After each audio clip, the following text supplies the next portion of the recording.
Welcome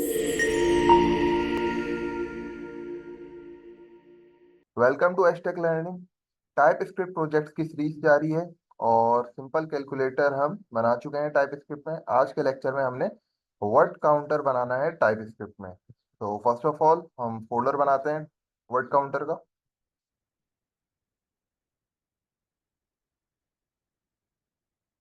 word counter का ही हमने folder बना दिया एंड देन हमने इसमें मूव करना है एंड देन राइट क्लिक करके ओपन विथ कोड हमने VS कोड में जाना है। तो इसको हम स्क्रीन बड़ी कर लेते हैं और ये कंट्रोल प्लस से हमने स्क्रीन बड़ी कर ली। एंड देन वर्ड काउंटर पे जब हम यहाँ पे जाएंगे तो हमने क्या करना होता है, क्योंकि हम टाइप स्क्रिप्ट को नोड जेएस पे रन कर रहे होते हैं। तो नोड जेएस का प्रोजेक्ट बना रहे हैं तो हमें सबसे पहले कौन सी मेन फाइल बनानी होती है। हमें सबसे पहले npm init माइनस y से init हाइफन y से हमें जो है पैकेज डॉट जेसन की फाइल क्रिएट करनी होती है। पैकेज डॉट जेसन की फाइल क्रिएट हो चुकी है। इसी तरीके से हमें पता है जो है टाइप स्क्रिप्ट को हम कंपाइल कर रहे होते हैं जावास्क्रिप्ट में, तो उसके लिए हमें चाहिए होती है कॉन्फ़िगरेशन की फाइल। उसके लिए कमांड होती है हमारे पास TSC हाइफन हाइफन इनिट। तो इससे हमारे पास जो है कॉन्फ़िगरेशन की फाइल क्रिएट हो जाएगी जो कि टाइप स्क्रिप्ट के लिए होती है। टाइप स्क्रिप्ट के लिए जो हम वर्जन किस वर्जन में हम चाह रहे हैं जावा कंपाइल करना, तो इसमें कुछ हमें चेंजेस भी करनी होती हैं। ये हम लास्ट लेक्चर में देख चुके हैं। यहाँ पे हमको 2022 करना होता है एंड देन यहाँ पे हमने कॉमन जेएस से नोड नेक्स्ट करना होता है ताकि जो हमारा मॉड्यूल भी जनरेट हो वो भी हमारा लेटेस्ट वर्जन का हो। इसी तरीके से यहाँ पे भी हमें सबसे पहले इसको अनकमेंट करना होता है एंड देन नोड नेक्स्ट हमने इसको करना है। यहाँ पे हिंट दे रहा है ये नोड नेक्स्ट। इस तरीके से पैकेज डॉट जेसन की फाइल में भी आपको एक चेंज करना होता है। यहाँ पे टाइप बताना होता है। टाइप पे आप जाएंगे और यहाँ पे आपने बताना है कॉमन जेएस, तो डिफॉल्ट होता है। मॉड्यूल आपने सेलेक्ट कर लिया तो ये आपने चेंजेस कर लिए हैं। इसी तरीके से आपने अब जो है इंडेक्स डॉट की फाइल बनानी है जिसमें आप अपने लॉजिक लिखेंगे। तो हम क्या बनाने जा रहे हैं, वर्ड काउंटर बनाने जा रहे हैं। तो हम क्या लेंगे, यूजर से सेंटेंस लेंगे। यूजर देगा सेंटेंस और हमें ये बताने होंगे कि उसके अंदर कितने वर्ड्स हैं। तो उसके लिए क्या लॉजिक हो सकती है, क्योंकि हमें यूजर से इनपुट चाहिए, कुछ डेटा चाहिए, तो उसके लिए हम क्वेश्चन पूछेंगे कि एंटर दी सेंटेंस। तो उसके लिए हमें इंक्वायरर का पैकेज अपने सिस्टम में इंस्टॉल करना होगा। अब इंक्वायरर जो है थर्ड पार्टी पैकेज है जो कि npm पे बना बनाया रखा हुआ है। तो npm पे बना बनाया रखा हुआ है, तो हम यहाँ पे जाकर देखते भी हैं कि npm JS क्या है।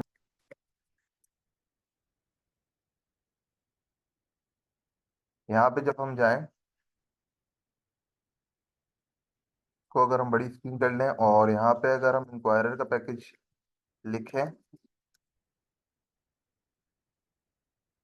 यहाँ पे देख सकते हैं आप npm i इंक्वायर। यहाँ पे इसकी कमांड होती है npm i इंक्वायरर। ये एक तरीके की लाइब्रेरी है, यहाँ से हम मुख्तलिफ पैकेजेस को इंस्टॉल कर लेते हैं बने बनाए ना। तो इंक्वायरर का पैकेज भी हम अपने सिस्टम में इंस्टॉल कर लेंगे। क्या कमांड है उसकी, npm i इंक्वायरर। और किस वर्जन का आपने करना है वो भी आप देख सकते हैं यहाँ पे। तो npm i इंक्वायरर तो लेटेस्ट वर्जन में जो चल रहा है वो 10 चल रहा है, तो हम 9 का यूज़ कर लेते हैं बिकॉज कुछ टाइप एरर से ना हमें डील करना हो।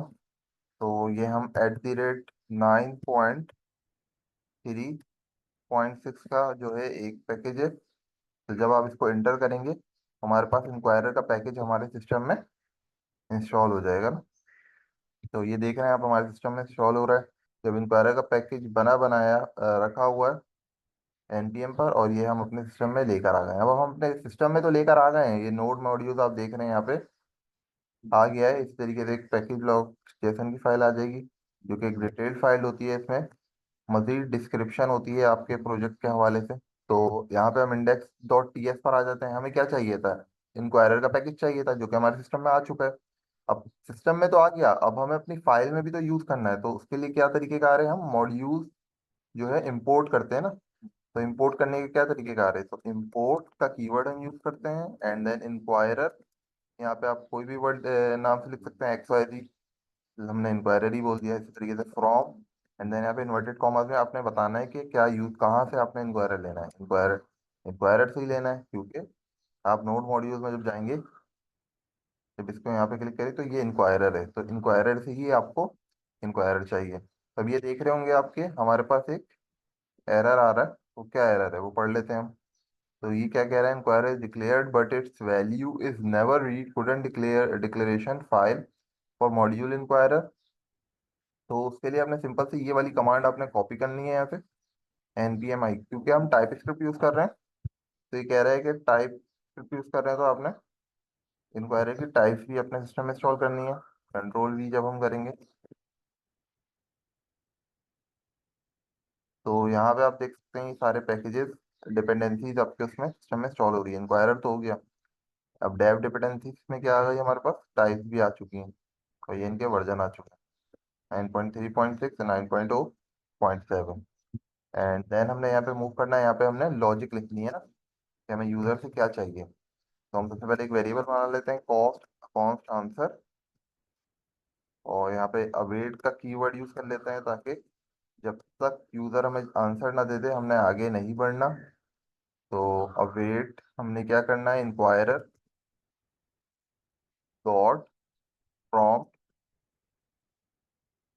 तो प्रॉम्प्ट के कीवर्ड में हम क्या दे सकते हैं, जो हमें सवाल पूछना है यूजर से, in the form of array भी दे सकते हैं आप, और क्योंकि एक ही सवाल है हमारा तो डायरेक्ट ऑब्जेक्ट भी पास कर सकते हैं, हम एरे की सूरत में ही दे देते हैं इस तरीके से।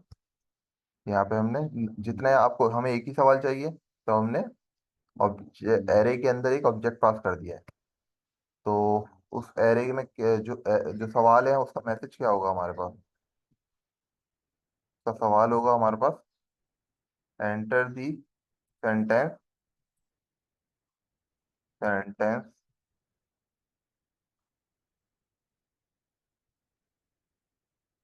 To count the word.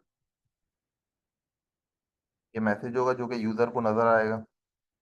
तो इसी तरीके से जब आप यहाँ पे जाएंगे हमारे पास, और यहाँ पे आप अपने टाइप लिखनी है। टाइप क्या होगी, यहाँ पे इनपुट हमने लेना है यूजर से, तो इनपुट टाइप है। तो यहाँ पे अपने कॉमा देना है, और वो जो यूजर सेंटेंस लिखेगा उसको कहाँ पे अपने स्टोर करना है, तो नेम हम यहाँ पे देते हैं सेंटेंस, सेंटेंस नाम का आपने, यहाँ पे हम इसको इन्वर्टेड कॉमास में कर लेते हैं। तो ये हमारा मैसेज तैयार हो चुका है। तो अब यहाँ पे अब आप देख सकते हैं कि एक हमारे पास जो यूजर से हमने सवाल पूछना है वो कौन सा आंसर की सूरत में हमें आ जाएगा। अगर हम इसको कंसोल डॉट लॉग कराएं आंसर को, तो हमारे पास क्या आएगा, इसको टीएससी करके हम सबसे पहले कंपाइल कराते हैं। टीएससी क्या करेगा, कंपाइल कर देगा, और जावास्क्रिप्ट की फाइल क्रिएट हो जाएगी यहाँ पे। तो ये देख सकते हैं आप, यहाँ पे जावास्क्रिप्ट की फाइल क्रिएट हो गई है। तो अब इसको अगर हम रन करें यहाँ पे, node index dot JS, index dot JS पे रन हो गई, enter the sentence to count the word. तो यहाँ पे देख रहे हैं आप, तो यहाँ पे अगर कोई भी हम वर्ड करें, हेलो वर्ल्ड अगर हम लिखें यहाँ पे, दो वर्ड, वर्ल्ड, अभी देख सकते हैं हमें क्या रिटर्न कर रहा है, ये एक तरीके का ऑब्जेक्ट रिटर्न कर रहा है। और वो जो हेलो वर्ल्ड है वो किस में स्टोर हो रहा है, सेंटेंस में, आंसर डॉट सेंटेंस। तो आंसर एक ऑब्जेक्ट है हमारा, उसका जो की वैल्यू पेयर है सेंटेंस में हमारा स्टोर हो रहा है ना। तो अब हमें क्या एक और वेरिएबल बनाना पड़ेगा वर्ड नाम से, कॉन्स्ट वर्ड्स नाम से हम एक जो है वेरिएबल बना लेते हैं। एंड यहाँ पे इस आंसर डॉट सेंटेंस को हमें एक्सेस करना है बेसिकली। तो आंसर डॉट सेंटेंस को हम कैसे एक्सेस कर सकते हैं, हमें पता है कि आंसर क्या है, एक ऑब्जेक्ट है, और उसमें हमें सेंटेंस को एक्सेस करना है। और ऑब्जेक्ट में किस तरीके से एक्सेस किया जाता था, डॉट से हम एक्सेस कर सकते हैं ना सेंटेंस। डॉट मेथड से जब हम ऑब्जेक्ट पढ़ रहे थे तो हमें पता है आंसर में जब हमें कीज को एक्सेस करना होता है तो उस ऑब्जेक्ट का नाम और डॉट लगा के हमें यूज करना होता है, डॉट सेंटेंस। तो इससे हमारे पास ये हमारे पास सेंटेंस हमारे पास आ जाएगा, हेलो वर्ल्ड आ जाएगा। अब हेलो वर्ल्ड में कितने मेथड हैं, कितने वर्ड्स हैं?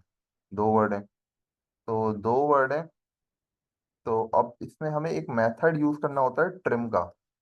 Dot trim. ट्रिम का मेथड क्या करता है? ट्रिम का मेथड वाइट स्पेसेस को रिमूव कर देता है। अगर मिसाल के तौर पे हम हेलो वर्ल्ड में, हेलो वर्ल्ड से पहले स्टार्ट में हम कुछ स्पेस दे देते, तो ये स्पेसेस को भी काउंट कर लेता, और लास्ट में भी अगर हम कुछ स्पेसेस दे देते तो ये स्पेसेस को भी काउंट कर लेता। ट्रिम का मेथड ना, तो ये स्टार्ट इनिशियल स्पेसेस और लास्ट में जो स्पेसेस होंगे उसको रिमूव करने के लिए ये मेथड इस्तेमाल होता है, ट्रिम। सही है। बाकी हमें क्या करना है, अब यहाँ पे स्प्लिट का मेथड यूज करना है। अब स्प्लिट का मेथड क्या करता है? स्प्लिट का मेथड हमें एक एरे रिटर्न करता है, और डिफरेंट टाइप्स ऑफ आइटम्स जो हमने ये वर्ड्स दिए हुए होंगे, जो हमने सेंटेंस दिया हुआ होगा, हम कह रहे हैं कि भाई हमें एरे रिटर्न कर दो, क्योंकि यहाँ तक के हमारे पास सेंटेंस आ चुका है। सही है, इसने वाइट स्पेसेस भी रिमूव कर दिए हैं। अब स्प्लिट का मेथड हमें एरे रिटर्न करके दे देगा, और उसमें वर्ड्स अलग करके दे देगा। और हम स्प्लिट को बता भी रहे हैं, तुमने वर्ड्स किस तरीके से अलग करने हैं एरे के अंदर। जहाँ पे देखो इस पे एक स्पेस है, आपने जो है एरे में उस वर्ड को अलग कर देना है। मिसाल के तौर पर हमारे पास हेलो वर्ल्ड था, तो हेलो वर्ल्ड में यहाँ बीच में एक स्पेस आ रहा था, तो ये हेलो को हमें एक एरे रिटर्न करेगा जिसमें हेलो एक अलग हमारे पास वर्ड होगा, और वर्ल्ड जो है एक अलग वर्ड होगा ना। तो दो आइटम्स हो जाएंगे हमारे पास एक एरे के अंदर।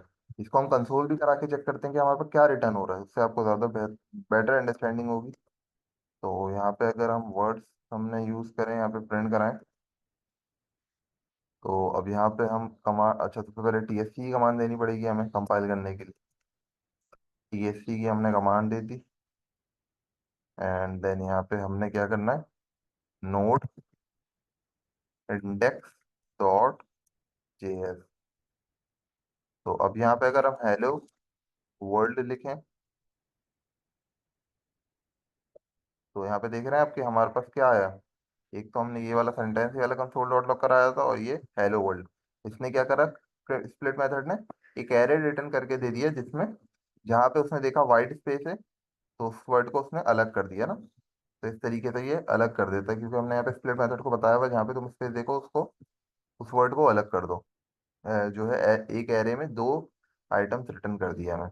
अब हमें पता है एरे की अगर हमें लेंथ चेक करनी होती थी तो क्या मेथड होता था उसका।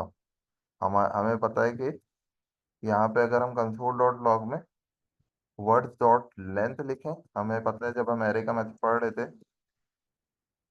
तो उससे भी हमें पता चल गया था वर्ड्स डॉट लेंथ। यहीं पे हम एक काम करते हैं, यहाँ पे हम जो है एक मैसेज लिख देते हैं।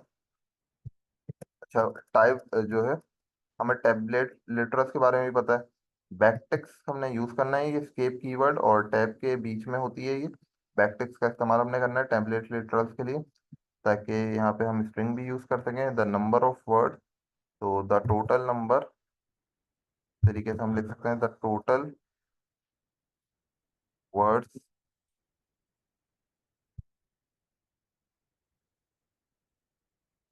आर,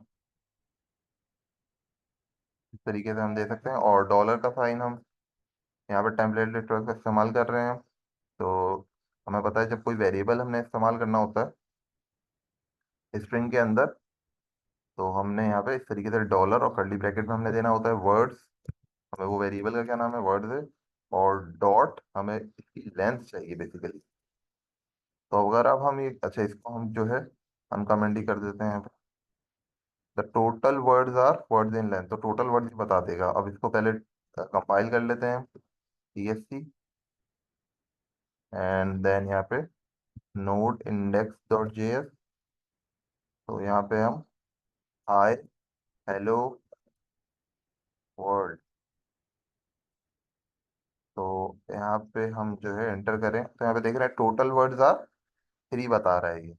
तो इसी तरीके से अगर हम यहाँ पे जिस तरीके से हम, अच्छा इसको मैं वाइट स्पेसेस अगर दूंगा, तो वो भी हम देख लेते हैं कि नोड इंडेक्स डॉट जेएस से यहाँ पे मैंने स्टार्ट में कुछ वाइट स्पेस दिए, तो यहाँ पे हेलो वर्ल्ड यहाँ पे हमने स्पेसेस दिया। अब ये वाइड स्पेसेस को रिमूव कर देगा ट्रिम का मेथड ना, स्टार्ट के भी और जो है लास्ट के भी। जब हम इंटर करेंगे तो देख सकते हैं इससे रिमूव करके फिर भी सिर्फ हमें दो ही वर्ड्स बताए ना। अगर हम ट्रिम का मेथड यूज नहीं करते तो ये वाइड स्पेसेस को भी काउंट कर लेता। तो ट्रिम का मेथड ये कर रहा हूँ। स्प्लिट का मेथड हमें एरे रिटर्न करके दे रहा है। हमने बता दिया स्प्लिट के मेथड को कि जहाँ पे स्पेस हो तुमने उस आइटम को अलग कर देना है ना, और हमने ये देखा भी। तो आज के लेक्चर में हमने वर्ड काउंटर बनाना सीखा टाइप स्क्रिप्ट में। So that's all from the today's lecture. Hopefully, we will meet in the next class. Thank you.